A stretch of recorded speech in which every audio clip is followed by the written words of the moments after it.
Sarah Marquis, bonjour. Bonjour. Un grand merci d'avoir accepté l'invitation de la Fringale culturelle. C'est un grand plaisir de vous rencontrer. C'est la toute première fois pour nous. Oui, exactement. Alors, votre actualité, c'est un livre aux éditions Michel Lafon, Désert d'altitude. Oui. Il y en a eu un précédent, d'ailleurs chez eux, et qui a très très bien marché. Oui, Sauvage par nature, voilà. C'était mon livre précédent. Il parlait de ma dernière expédition. Ouais. J'ai marché de la Sibérie à l'Australie et il m'a fallu 1000 jours et 1000 nuits, c'est-à-dire 3 ans. Voilà, c'était une longue, tumultueuse expédition, voilà.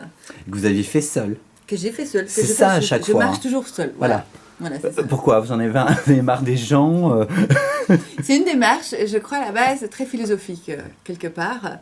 Ça fait partie vraiment de cette recherche, on va dire, du mouvement, du lâcher-prise, quelque part. Même si ça paraît assez mystique comme ça, mais c'est vraiment ça. C'est de retrouver, en fait, la vraie vitesse. La vraie vitesse de notre corps, en fait, c'est la marche. D'accord. Donc tout est adapté, les yeux, tous nos sens sont adaptés à cette vitesse-là. Et c'est pas plus rapide, c'est pas plus lentement, c'est la vitesse de la marche. Et donc c'est un peu retrouver nos sens originels. Et c'est justement à la recherche de ces sens primaires, c'est ça qui me fascine, c'est cette optimisation du corps et de nos sens dans un élément qui en l'occurrence est notre très chère Terre. Alors je pouvais moi y voir une forme de solitude quand on marche, mais c'est absolument faux parce que vous rencontrez des gens tout le temps.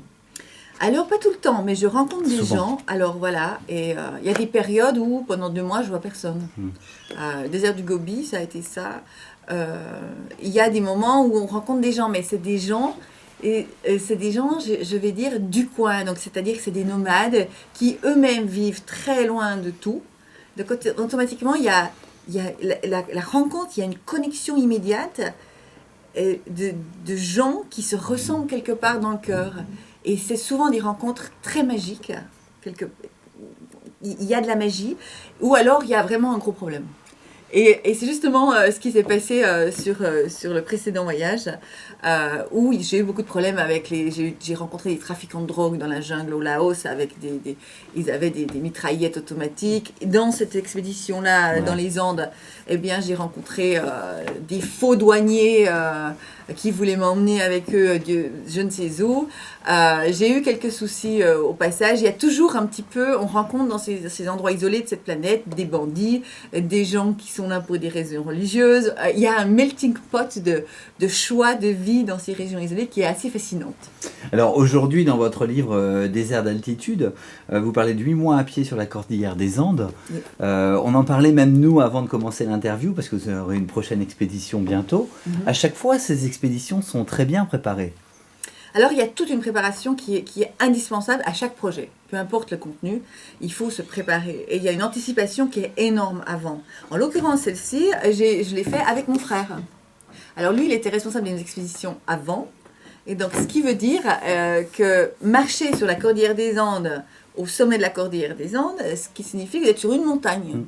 Hein, et vous faites up and down, up and down, up and down. Donc, ça veut dire qu'on est en altitude. Je suis en 2500 mètres d'altitude et 5000 mètres. Donc, j'ai eu le mal d'altitude quasiment tout le long. En fait, le fait de monter et de descendre constamment, de changer constamment d'élévation. Mais en plus, il y avait le problème de la nourriture là. Parce qu'à ces altitudes-là, il n'y a rien qui pousse, il n'y a rien qui bouge. Il y a très très peu de faune et de flore. Et puis, ce qui fait que la solution que j'ai trouvée en préparant cette expédition, c'était de déposer de la nourriture sur mon passage. Et c'est mon frère qui s'est chargé de ça. Là, c'était une logistique, mais magistrale. C'est-à-dire que lui, il est passé 6 mois avant que moi, je passe à pied. Et il a acheté un véhicule au Chili, à Santiago. Et il a remonté tout mon tracé. Donc, il n'y a pas de route sur la cordillère. Donc, lui, il a fait le chemin au niveau de la mer. Et il est remonté à chaque fois sur la cordillère. Et je crois que lui aussi pourrait écrire un livre. Parce que toutes les histoires qui lui est arrivées pendant ces... Alors, il faisait des petits trous. Il mettait de l'eau et de la nourriture, il refermait le petit trou, il prenait un point GPS précis et il devait imaginer, et c'est là la subtilité, il devait imaginer où moi j'allais regarder, je devais chercher dans ce décor souvent nu une chose qui attachait mon regard pour pouvoir exactement trouver, tiens, c'est là qu'il a peut-être mis le ravitaillement, parce qu'un GPS c'est pas précis en tout cas en ce moment-là c'était pas précis, c'était à 5-10 mètres. Donc j'ai pas de pelle pour creuser, j'ai rien, j'avais que ma casserole. Donc je creusais avec ma casserole pour trouver mon petit ravitaillement. Et je les ai tous trouvés, sauf un qui était endommagé par des souris. D'accord. Donc mission accomplie. Est-ce que